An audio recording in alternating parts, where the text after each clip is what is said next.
Bonjour à tous. Dans mon précédent tutoriel, j'avais mentionné, sans entrer dans les détails, l'utilisation du module Reconstruire les hautes lumières. J'avais en particulier dit, pour l'instant, ça n'a rien changé visuellement à notre photo, mais ça prépare la suite. Un internaute m'a interpellé à ce propos en me demandant pourquoi pas d'effet pour l'instant.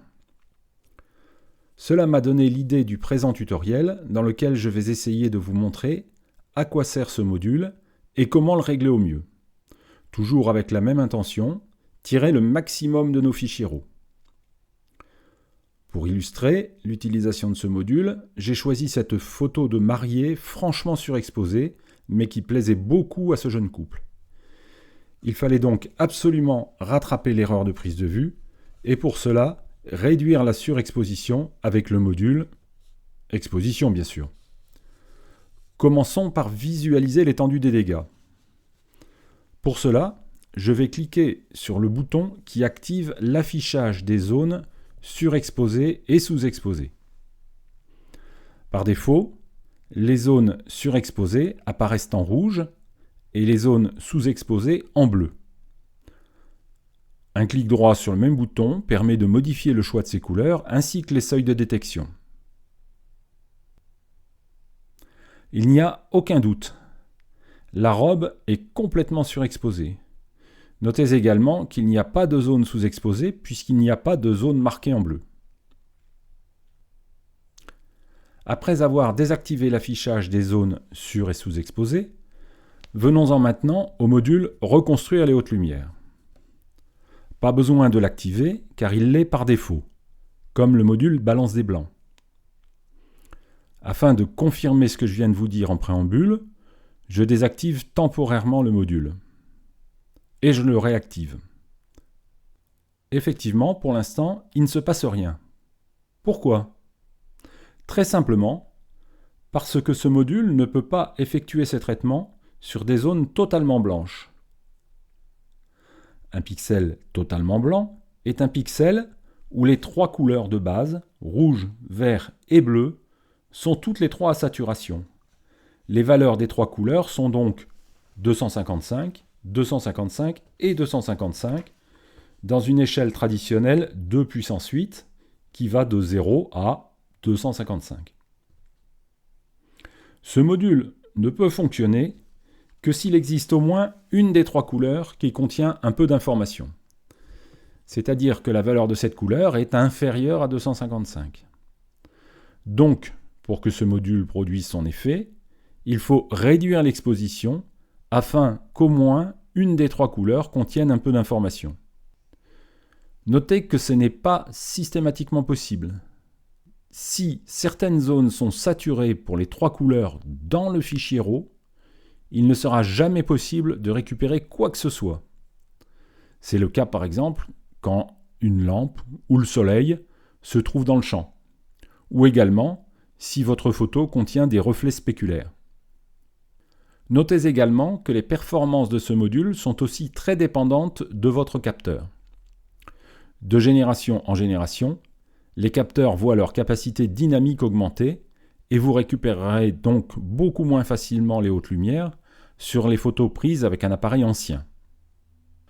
Je vais désactiver provisoirement le module afin que vous puissiez voir ce qui se passe dans les hautes lumières justement quand on réduit franchement l'exposition. Voilà. Maintenant, j'active le module Exposition. Puis, je baisse le curseur d'exposition. Effectivement, la photo paraît beaucoup mieux exposée.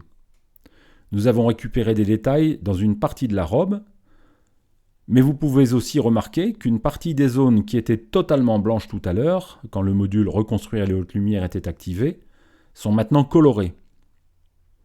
Ce sont les zones les plus claires. Et c'est pour éviter cet effet assez désagréable que le module est activé par défaut. Vérifions également l'affichage des zones sur- et sous-exposées. Voyez comme les zones marquées en rouge sont beaucoup moins importantes. Maintenant que nous avons réduit l'exposition, je vais réactiver le module Reconstruire les hautes lumières. Cette fois-ci, son effet devrait être visible. Effectivement, maintenant le module produit son effet et change la photo. Les zones colorées en magenta sur la robe ont disparu. Cependant, nous n'avons pas récupéré beaucoup de détails, en particulier dans les zones les plus claires qui sont maintenant uniformément blanc-gris. Que s'est-il passé ? Le réglage par défaut de la méthode de reconstruction est tronquer les hautes lumières. Le manuel nous explique que cette méthode applique aux pixels partiellement tronqués l'algorithme suivant. Pour chaque pixel tronqué, la valeur minimale des canaux non tronqués est appliquée à l'ensemble des canaux. Cela produit donc ces zones uniformes. Ce n'est pas très satisfaisant. Comment faire plus ? C'est simple, il faut jouer avec les réglages du module. La zone de liste déroulante, méthode, propose deux autres choix, reconstruire dans LCH et reconstruire les couleurs. Essayons le deuxième choix, reconstruire dans LCH. Ah, cette fois c'est presque parfait. Nous avons du détail partout. Que s'est-il passé ? Relisons à nouveau le manuel. Et on y apprend ceci, je cite. Pour chaque pixel tronqué, cette méthode convertit les informations restantes de ce pixel dans l'espace colorimétrique LCH et mélange linéairement les canaux obtenus. Cette méthode ne peut pas reconstruire toutes les informations de couleur. Les hautes lumières reconstruites seront donc toutes gris neutre. Fin de citation. En clair, le peu de données existantes n'est plus tronqué, mais transposé dans un espace couleur beaucoup plus important, ce qui permet de recréer le maximum de détails possible, mais toujours en monochrome. Essayons le troisième choix, reconstruire les couleurs. C'est moins bien, car les zones magenta sont revenues en force. Mais pas de panique, on peut obtenir d'excellents résultats aussi avec cette méthode. Il suffit d'ajuster délicatement le curseur seuil de troncature situé juste en dessous de la zone déroulante. Notez que le réglage de ce curseur est très dépendant du capteur. Les valeurs que j'utilise ici ne seront probablement pas les vôtres. Voilà, c'est aussi presque parfait. Plus détaillé, mais peut-être un peu trop coloré. Que dit à nouveau le manuel à propos de cette méthode ? Je cite. Reconstruire les couleurs utilise un algorithme qui transfère aux hautes lumières tronquées les informations de couleur des zones voisines non tronquées. Cette méthode fonctionne très bien pour les zones aux couleurs homogènes et elle est particulièrement utile pour les tons de peau présentant des hautes lumières s'atténuant doucement. Fin de citation. Dans le cas de la robe blanche de notre jeune mariée, la méthode reconstruire dans LCH semble la plus pertinente car elle n'introduit pas de couleur non désirée. Je vais donc la resélectionner. Vérifions à nouveau s'il y a encore des zones surexposées dans la photo. Effectivement, il n'y en a plus. Mais on peut faire encore mieux.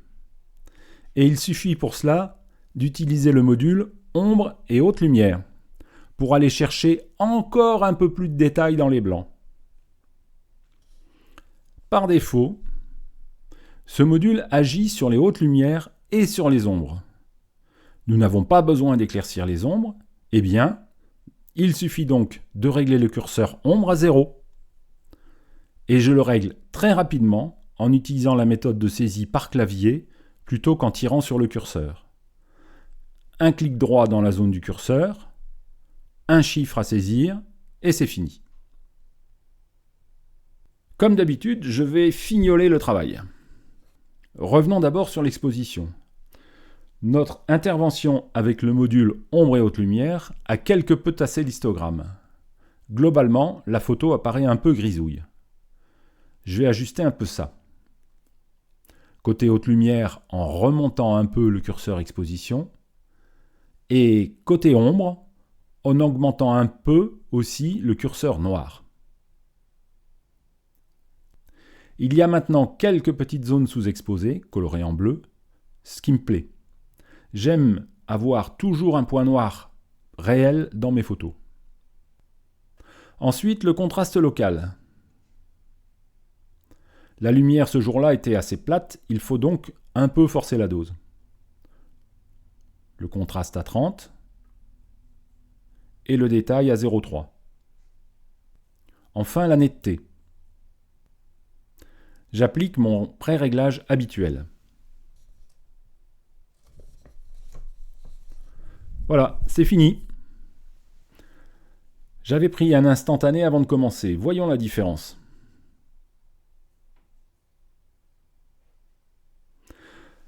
Je crois qu'on peut applaudir dès demain toute l'équipe qui développe Darktable et l'améliore constamment. Nous disposons vraiment d'un outil exceptionnel.